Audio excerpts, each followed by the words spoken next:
Hey, what's up? So I want to hang tough and finish this series for all of a handful of people that might jack with this or watch this content.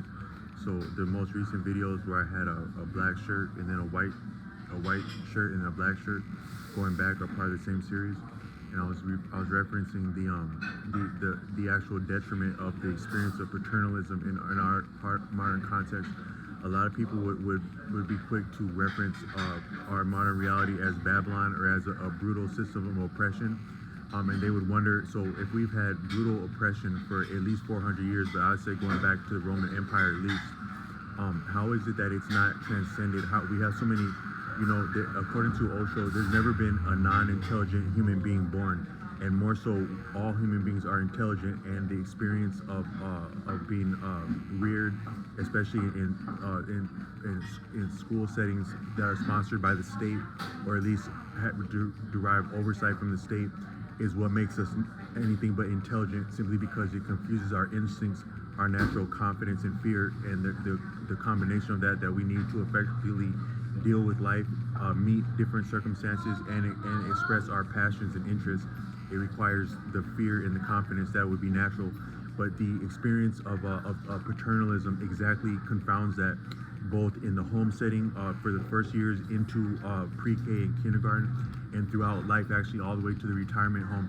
The paternalism is very detrimental, and my appreciation is that paternalism in the society later than in the school system, but even in the very household, in the very nursery, is that it's different than it would be in nature, because it is along the lines, and it has economic incentives with our current iterations of capitalism, digitalism, industrialism, and feudalism before that. If you go back to the times of feudalism, you would be existing within some form of organized labor, some type of manor or estate prior to slavery, and then like in the feudal reality of Europe, that would proliferate into Western societies and societies that are influenced by Western. One of the main exports of Western society is actually culture, and also its detriments of Western society. So you would have to disperse inheritance and economics. The economics is the actual structure of the society, the power, and that would need to be mitigated along fine lines in order to keep the dynamics of the society intact. You need a buoyancy, a give and pull that is mitigated along economics, and no less than inheritance, that is nepotism. Nepotism itself had been the devil prior to genocide, prior to racism, prior to all forms of economic disparity. It is the nepotism that is the function of that along inheritance. And so that gives you your understanding of brother, sister, father, mother, and so forth. That's arbitrary as long as it's preconceived, because what is another person's mother, father, sister, so forth is different than what my experience of that would be. And that would be unique to you in nature, because in nature you would have communal settings that would be unique to the actual members of that community.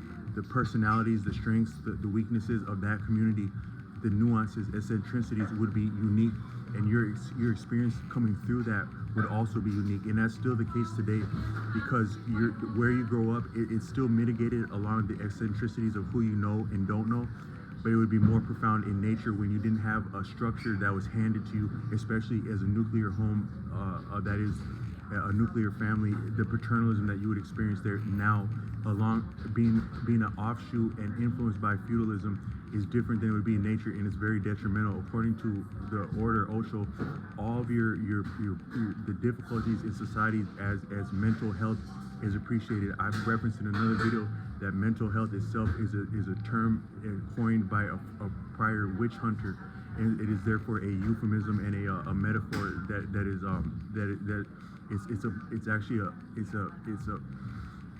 it's a means of managing human beings, human capital.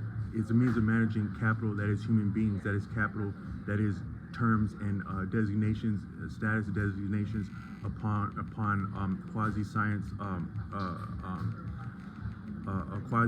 arbitrary professional opinions that cannot be scientifically proven, that are meted and applied to actual human living organisms. And it's very detrimental and damning. Actually, that's the intention, is to be damning. But what is recognized as a failure to assimilate, that is to experience happiness as a function of social, romantic, economic standing. What would make a person odd enough, eccentric enough to be recognized, isolated, and quarantined, sequestered, then displaced, miseducated, misdiagnosed, and relegated to lesser privilege. And these privileges are means of sustaining and furthering our existence upon the earth. All of that can be what would get a person that out of kilter would be what is experienced in the nuclear family first, in the very home, then in the school system, then in the society, all along the lines of paternalism. Paternalism is very deadly.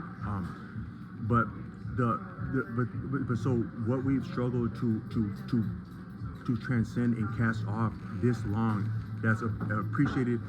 Sometimes people would go as far as saying different forms of wicked things, but the finer mechanism, that the deadly thing, the pernicious thing, the subtle thing, is the actual paternalism experienced across a lifetime. So I think that I've referenced that what's significant about a child walking up onto a school bus for their first time. I'm an actual school bus driver, and I've been the one that a child has walked up to and met as their first point of contact with the school. The school bus driver is the first and last adult that a child sees in their day, but it's also significant because symbolically, as that child walks up to that school bus, the experience of that child and their parent, and also potentially their guardian, is that the paternalism that's experienced in the household is being transferred to the state. That is the face of the state. That is the school system. That is the school bus driver, no less. Or had they chosen not to ride a school bus, it would be similar with just walking into school, but it's a little bit different with the school bus, because now the child itself is experiencing themselves in a different application of paternalism. That is an adult figure that is a stranger. That would be different than nature, because in nature you wouldn't be handing off your child to a complete stranger or sets of strangers with a very different background and allegiance than your own. You wouldn't do that in nature, but you do that in modern society, and you more so accept that because you appreciate that that's going to be their entire existence in this life, in this forced participation in endless consumption, unmitigated endless consumption, as they are obliged and forced to, because they're upon birth, they are meted a birth certificate, which actually that is a redeemable voucher in the society that is actually played off, embedded across very sophisticated financial dealings, such as say you were to purchase a mortgage. Mortgage means dead pledge, that according to Tashriq Bey. So as soon as you were to be maybe potentially foolish enough to sign something such as a mortgage, that's going to be sent off far and abroad, globally, betted against, rigged against, and offset, capitalized on against your actual productivity in a lifetime, your labor. It's actually it's anticipated, and it's sold, because it's as good as sold, because you must participate in that, or the offshoring and the damming of your financial standing and status is also profitable. So whether you participate in the game, the rat race, or you choose not to, the profit is imminent from that standpoint. But it's similar when a human being is born. So the child's identity as a member of the society and a citizen is redeemable as a voucher that is offset against tax. So they're valuable at that point. So they must participate in the society, the rat race, but no less the school system, whether or not the guardian obliges, concedes or not. And were the guardian to be savvy enough to transcend that and say do independent learning or homeschooling, the actual design of that curriculum, it's still imbued and corrupted by the values and the forced appreciation of value that would attend and prompt a person to participate in the consumption is still within that. So it can't be evaded that simple. And if they are homeschooled, there's still implications of tax revenue that would be applied to their status as a member of a cohort of a jurisdiction of a school jurisdiction that's profitable. So the money's on the line, so they must participate because it's about the money first and foremost. But that's still going to be within paternalism, that entire experience. So I got one more video with this.